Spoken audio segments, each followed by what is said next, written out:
All right, so are you ready to get a little spooked? Always up for a good scare, especially when it involves exploring the psychology behind it. That's what we're doing today. We're Yeah. diving into the world of horror. Based on all those encounters and stories you guys sent in, you really gave us a good mix. Yeah, a real smorgasbord of spooky. Seriously. Yeah. Everything from those classic ghost stories to, like, real-life chills and some pieces on, like, why we even like this scary stuff. It's fascinating how broad horror really is, you know? There. We're talking like primal fears, the unknown, suggestion. It's all here. Yeah, and that's what makes this deep dive so exciting. And, one thing that stood out to me from all the stuff you sent was, like, how personal fear is. What totally freaks one person out might not even bother someone else. Right. Like you mentioned that example of the creaky door. Like to some people, it's just, an old house settling, but to others, it's like the start of a horror movie. Exactly. And that difference in how people react is where, like, psychology comes into play. So our brains are actually wired to detect threats, even if those threats are, kind of vague or just in our heads. So interesting. So that's why just a simple creaking sound can trigger a full-blown fear response in some people. Their brains are basically interpreting that sound as, like, potential danger, even if there's no logical reason to be afraid. It's wild. It's like our imagination just takes over and, like, fills in the blanks with, like, the worst case scenario. Precisely. And of course, horror creators know this, so they exploit that gap between what we know and what we're afraid of, using things like suspense, jump scares, and psychological stuff to keep us on edge. Yeah. Think about, like, some of the classic horror movies you've seen. They often rely on what's not shown, like what's lurking just out of sight, to make that fear even stronger. Totally. Like in that one movie you included in the collection where we never really see the killer. Oh, yeah. It's so much creepier not knowing what they look like. Like letting your mind just imagine something truly terrifying. Exactly. That's such a good example. And it goes back to what you said before about how, like, what we don't know can be even scarier than what we do know. Like, our imaginations are powerful, especially when it comes to, like, fear and stuff. For sure. So speaking of things that go bump in the night, you send us some seriously creepy stories Oh, yeah. about paranormal encounters. Like shadow figures, poltergeists, apparitions. Oh. It's like a ghost hunter's dream come true. Yeah. Maybe nightmare, I don't know. What did you find interesting about those stories? Well, what struck me was how these paranormal themes, even though they're expressed differently in different cultures, they all seem to tap into some pretty universal human fears. Right. Like the fear of death, the afterlife, the unknown. Yeah. These are anxieties that kind of go beyond borders and historical periods. Totally. It's like these stories are how we try to make sense of things that we can't control, things that are beyond what we understand. Yeah. And it's so interesting how those themes pop up in different ways in different cultures. Right. Like you mentioned how Japan has vengeful spirits, while Western cultures, they tend to focus more on, like, haunted houses. That's right. Those cultural variations are fascinating because they show how, like, these universal fears are shaped by a society's specific beliefs and traditions. I see. But at their core, they're all wrestling with the same, like, big questions, right? Yeah. What happens after we die? Are we alone in the universe? It is pretty mind-blowing. Even if you're a total skeptic, there's something about those classic ghost stories that, I don't know, they just get to you. Like walking down a dark hallway, and you suddenly feel that chill. Even if it's just a draft, you instantly think, ghost. Right. That's our primal instincts kicking in. You mentioned a story from your collection about that camping trip, the one where you felt a presence and then your tent suddenly collapsed. That sounds like a perfect example of how isolation can make those fears even stronger. Oh, man. That story still freaks me out. It was like something was messing with us, Pitch black, miles from civilization. Talk about, like, a recipe for terror. Right. Isolation plays such a big role in how we experience fear. When we're alone, our senses just go on high alert. And even totally logical explanations can feel, I don't know, flimsy when you're facing the unknown. It's like our brains are saying, better safe than sorry. That makes a lot of sense. It's like when you're home alone and every tiny sound seems like 1,000 times louder. Your imagination just goes crazy, and, like, suddenly the wind chimes sound like footsteps. Right. And the creaky floorboards are like a sign that someone's sneaking around. Exactly. That's a perfect example of how our surroundings can feed into those feelings of fear and unease. It's funny how all those primal fears we were talking about earlier, like being afraid of the dark, being afraid of being alone, they all kind of come together when we're isolated and vulnerable. You got it. And that actually leads us to another interesting part of your collection, those real-life horrors. You know, the ones that can be just as chilling, if not more so than anything paranormal. You included some stories about being followed, coming across someone with bad intentions, getting lost in creepy places. Like, those are the types of situations that can trigger a really deep, visceral fear response in anyone. Oh, absolutely.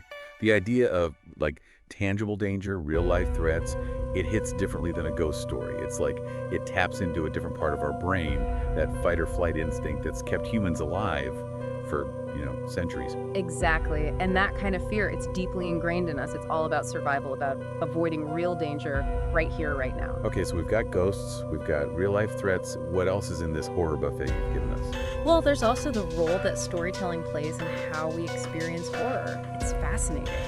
From ancient campfire tales to, modern horror movies, we've always loved sharing scary stories. That's a great point. Like, why do we love telling and hearing these scary stories? What is it about horror that keeps us coming back for more, even when it makes us jump out of our skin? Well, for one thing, it's a safe way to experience fear and adrenaline, like a controlled dose of terror. We get that thrill of the scare without actually being in danger. Right. It's like riding a roller coaster. You get that rush of adrenaline, but you're not going to actually fall from a crazy height. Exactly. And then there's also that social aspect of storytelling, Yeah. Sharing scary stories, whether it's around a campfire or at the movie theater, it can be a real bonding experience. Totally. It creates a sense of community, that shared experience of fear and excitement. Like, we're all in it together, facing the darkness as a group.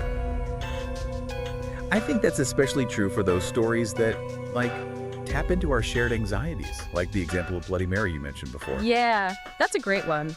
Whether or not you actually believe in the legend, that ritual of saying her name in front of a mirror, it's all about confronting that fear, that thrill of not knowing what's going to happen. It's a shared experience that goes back generations. And, your story about the collapsing tent, that also kind of speaks to this power of personal experience. Oh, you're bringing that up again? I thought we were done with that. Sorry, I couldn't resist. But seriously, think about it. That story stuck with you for years, even though you can't logically explain what happened. Yeah. And I bet you've told that story to other people, and they've probably felt chills too, even though they weren't actually there. It's true. I have told that story a lot. And people always seem really into it. Maybe because it's a true story, or maybe it's because it just leaves so much open to interpretation.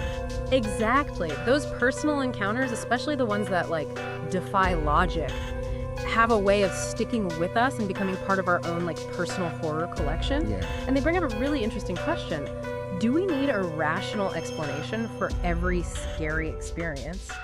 Or is that mystery, part of what makes horror so captivating? Ooh, that's a good question.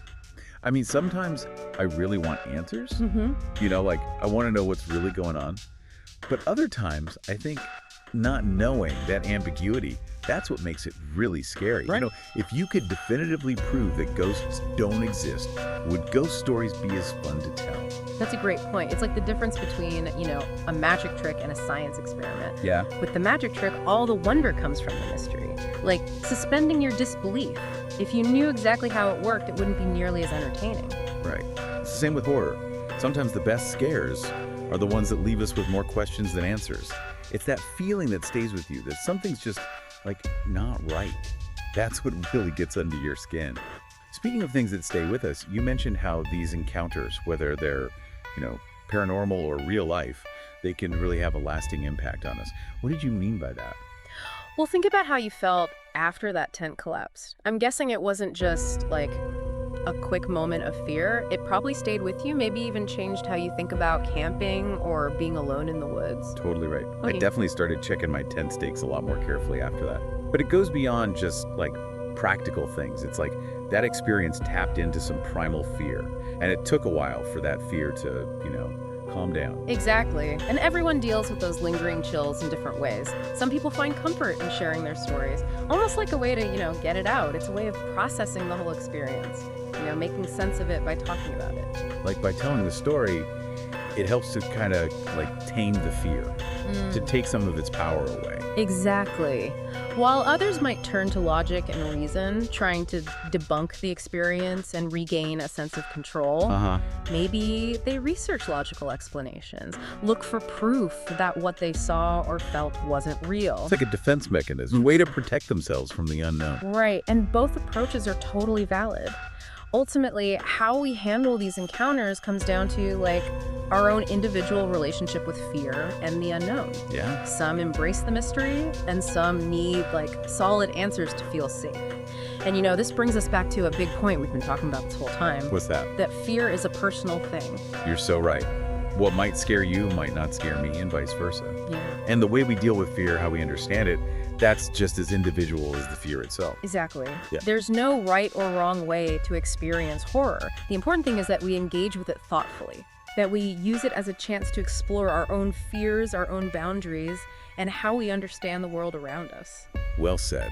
This deep dive has really given me a lot to think about. Yeah.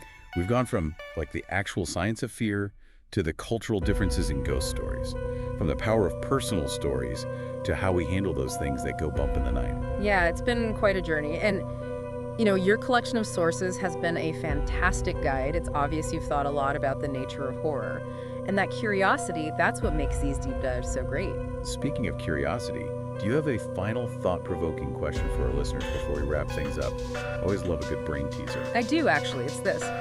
If horror really plays on our deepest fears, what does your favorite scary story reveal about you? Ooh, that's a really good one. It's like you're holding up a mirror to your anxieties and seeing what's staring back.